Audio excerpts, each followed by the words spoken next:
আসসালামু আলাইকুম। আমার চ্যানেলে আপনাদের সকলকে স্বাগত।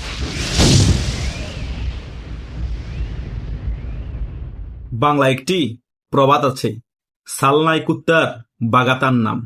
এই টোকাই সমন্বয়কগুলারে এই জামাত এবং ডক্টর ইউনূস গংরা সাপোর্ট দিয়ে দিয়ে কুত্তা থেকে বাঘা বানাতে চেয়েছিল, কিন্তু তারা কুত্তা থেকে বাঘ হতে পারেনি, কুত্তায় রয়ে গিয়েছে।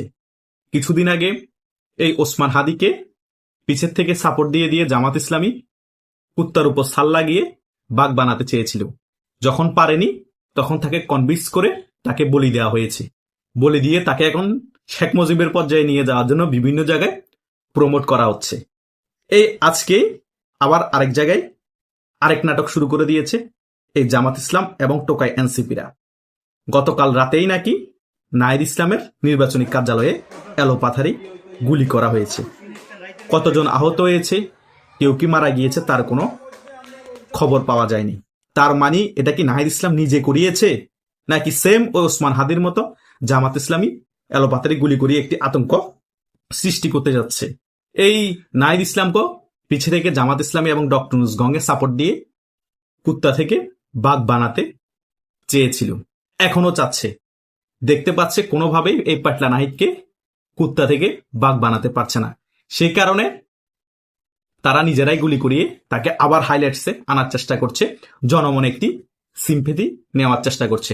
যদি সেটা তো সিম্পেথি না পায় এনসিপি এবং জামাত, তাহলে হয়তোবা হাদির মতো আরেকজনকে বলে দিতে পারে। কারণ তাদের কাজই হচ্ছে কুত্তার উপর সাল লাগাইয়ে তাদেরকে বাঘ বানানো, পরে দিয়ে যদি সে বাঘ দিয়ে কোনো কাজ না হয় সে বাঘকে আবার বলি দিয়ে দেওয়া। কারণ জামাতের রাজনীতি হচ্ছে মোনাফিকি রাজনীতি।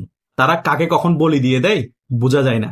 এ পেটলা নাহিদ হয়তোবা বলি হয়নি, কিন্তু কার্যালয় আক্রমণ করিয়ে পেটলা নাহিদকে একটু আবার প্রমোট করা হলো, এবং ইমোশন যাতে জনগণ পেটলা নাহিদের উপর হয় বা ইমোশন দেখায়, সেটার জন্য এই কাজটা করা হয়েছে। আমি বলেছিলাম 20শে জানুয়ারির পরবর্তী সময় থেকে বাংলাদেশে এই ধরনের অনেক কিছু হতে থাকবে, কিন্তু এখন দেখতে পাচ্ছি 20শে জানুয়ারির আগে থেকে বাংলাদেশে এই সকল বিষয় হওয়া শুরু করে দিয়েছে। তার মানে বোঝা যাচ্ছে বিএনপির সাথে জামাতের এখনো যে রকম সমঝোতা হওয়ার কথা নির্বাচন নিয়ে, আসন নিয়ে, ওই রকম সমঝোতা হয়নি। বরং ডক্টর ইউনূস গত একদিন আগে একটি বক্তব্য দিয়ে আরো সকল কিছু উল্টাপাল্টা করে দিয়েছে। কি বক্তব্য দিয়েছে ডক্টর ইউনূস? ডক্টর ইউনূস বক্তব্য দিয়েছে এনসিপি থেকে অনেকেই এমপিও হতে পারে, আবার মন্ত্রীও হতে পারে।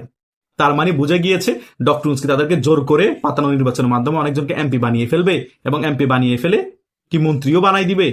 মানে তার মানে কি জামাত জোট কি জয়লাভ করবে? জামাত জোট যদি জয়লাভ না করে তাহলে তারা মন্ত্রী কি করে হবে? অনেক প্রশ্নের উত্তর কিন্তু এখনো পাওয়া যায়নি। সেই বক্তব্যের পরে কিন্তু নাহিদ ইসলামের কার্যালয়ে আলোপাথারি গুলি, এবং গত 2 দিন আগেও কিন্তু ইনকলাব মঞ্চের সকলেই নির্বাচন কমিশন ভবনে কিন্তু ঘেরাও করেছে।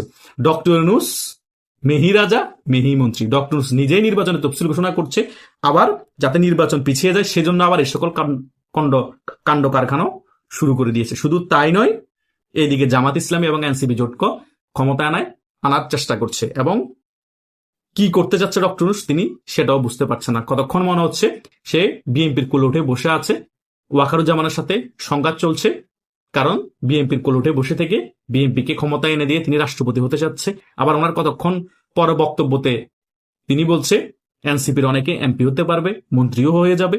মানে উনি কি বুড়ো বয়সে বলতে চাচ্ছে, কি করতে যাচ্ছে উনি নিজেও জানা না। ওনার এই সকল বক্তব্যের কারণে দেশের মধ্যে আরো গোলযোগ বেশি সৃষ্টি হচ্ছে, কারণ ওনাকে বাংলাদেশের জনগণও বিশ্বাস করতে পারছে না, বিএনপিও বিশ্বাস করতে পারছে না, ওয়াকারুজ্জামানও বিশ্বাস করতে পারছে না, জামাতও বিশ্বাস করতে পারছে না।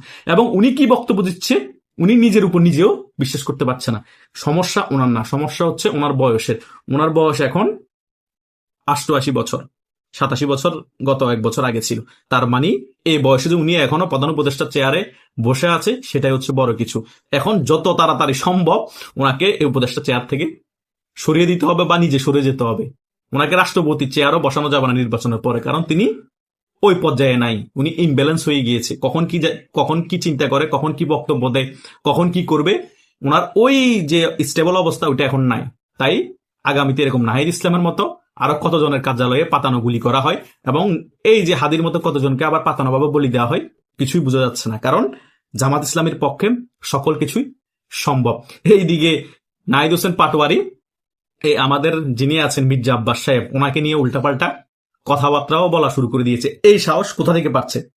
নিশ্চয়ই জামাত ইসলামী দিচ্ছে, নিশ্চয়ই এই ডক্টর ইউনূস দিচ্ছে। তিনি বলে দিয়েছে তোমরা যা ইচ্ছে তা বলো, যা ইচ্ছে তা করো, তোমাদেরকে যদি পাল্টা আক্রমণ করতে আসে তখন তো আমাদের প্রশাসন আছেই। এই নাহিদ হোসেন পাটোয়ারি মির্জা আব্বাসকে নিয়ে বলছে 2 টাকার কাউন্সিলর ছিলেন আপনি, মানুষের টাকা মেরে মেরে আজকে এই পর্যায়ে আসছেন, এত ভাব মারান কেন? মানে কি ধরনের বক্তব্য দেন? কোথায় মির্জা আব্বাস সাহেব? তার রাজনীতির কেরিয়ার এই নাহিদ হোসেন পাটোয়ারির বয়সের থেকেও বেশি। নাহিদ হোসেন পাটোয়ারি আমাদেরও বয়সের ছোট, রাজনীতিক কেরিয়ারের কথা বাদে দিলাম। এর মুখে এই ধরনের বক্তব্য এখন কার শুনতে হচ্ছে?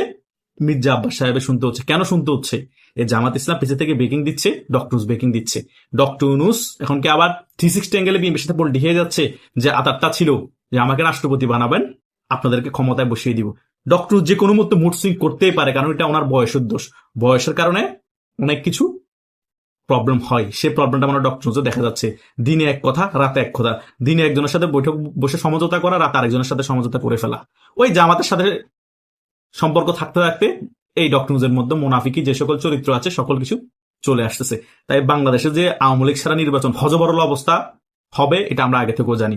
অলরেডি হজবরল অবস্থা হয়ে গিয়েছে, কারণ কিছুদিন আগে থেকেও আমেরিকার 4 কংগ্রেসম্যানে বিবৃতি দিয়েছে, এবং গত একদিন আগে ব্রিটিশের 4 এমপি বিবৃতি দিয়ে দিয়েছে আওয়ামী লীগ ছাড়া বাংলাদেশে কোনো গণতান্ত্রিক নির্বাচন হবে না। আর গণতান্ত্রিক নির্বাচনের জন্যই আওয়ামী লীগকে নির্বাচন অংশগ্রহণ করা জরুরি। আমি এই নিয়ে অনেক ভিডিও করেছি, গতকাল একটি করেছি। এটাই হচ্ছে রিয়েলিটি। ডক্টর ইউনূস সকল কিছু বুঝতে পারার পরেও ডক্টর ইউনূস তবুও আওয়ামী লীগকে নির্বাচন অংশগ্রহণ করতে দিচ্ছে না। কেন? ডক্টর ইউনূস জানে আমার বয়স শেষ, আমি এই বয়স আর কতদিন বাঁচবো, আমার আর কি করবে, যা আবার হবে। আওয়ামী লীগকে নির্বাচন অংশগ্রহণ করতে দিব না, হয়তো জামাতের ক্ষমতায় বসাই দিব, না হলে বিএনপির ক্ষমতায় বসে দিব। রাতের বেলা চিন্তা করে বিএনপির ক্ষমতায় বসাবো, আবার দিনের বেলা চিন্তা করে জামাতের ক্ষমতায় বসাই দিই, এনসিপির ক্ষমতায় বসাই দিই। এ হচ্ছে ডক্টর ইউনূসের চিন্তাধারা। আর এইদিকে 2-1 দিন পর পর বিভিন্ন ধরনের ঘটনা ঘটিয়ে যাচ্ছে জামাত ইসলামী। সেটারই বহিঃপ্রকাশ হচ্ছে নাহিদ ইসলামের কার্যালয়ে এলোপাথারি গুলি। তাই এই ব্যাপারগুলো কি শুধু কার্যালয় এলোপাথারি গুলিতে সীমাবদ্ধ থাকবে, নাকি হাদির মতো আরো এরকম হত্যাকাণ্ড হবে? বিএনপিরও একের পর এক বড় বড় নেতা নিজেদের কোন্দল এবং চাঁদাবাদের কারণে গুলি খেয়ে খেয়ে মরতেছে। এভাবে করে দেশের মধ্যে কোন নির্বাচনের পরিস্থিতি ভালো আছে দেখাতে পারবে এই সরকার? পারবে না। নির্বাচনের কোনো পরিস্থিতি নেই, নির্বাচন এই সরকার দিতে পারবে না। এই সরকার হচ্ছে অকেজু সরকার। কথা বুঝতে পেরেছেন? এই সরকারকে জোর করে বিএনপি টিকায় রাখছে। বিএনপি দুর্বলতা জানে, সে কারণে ডক্টর যা ইচ্ছে তা বলতে পারতেছে, কারণ বিএনপি লড়তেও পারছে না, চড়তেও পারছে না, কারণ এই সরকারকে সরাতেও পারছে না। কথা বুঝতে পেরেছেন? এই সরকারকে সরালে তো আবার তত্ত্বাবধায়ক সরকার আসবে, তত্ত্বাবধায়ক সরকার আসলে আওয়ামী লীগও নির্বাচন অংশগ্রহণ করবে। আর আওয়ামী লীগ নির্বাচন অংশগ্রহণ করলে আওয়ামী লীগ হয়তো ক্ষমতায় চলে আসতে পারে, আর ক্ষমতায় না আসলে এক শাসন উপরে পাবে।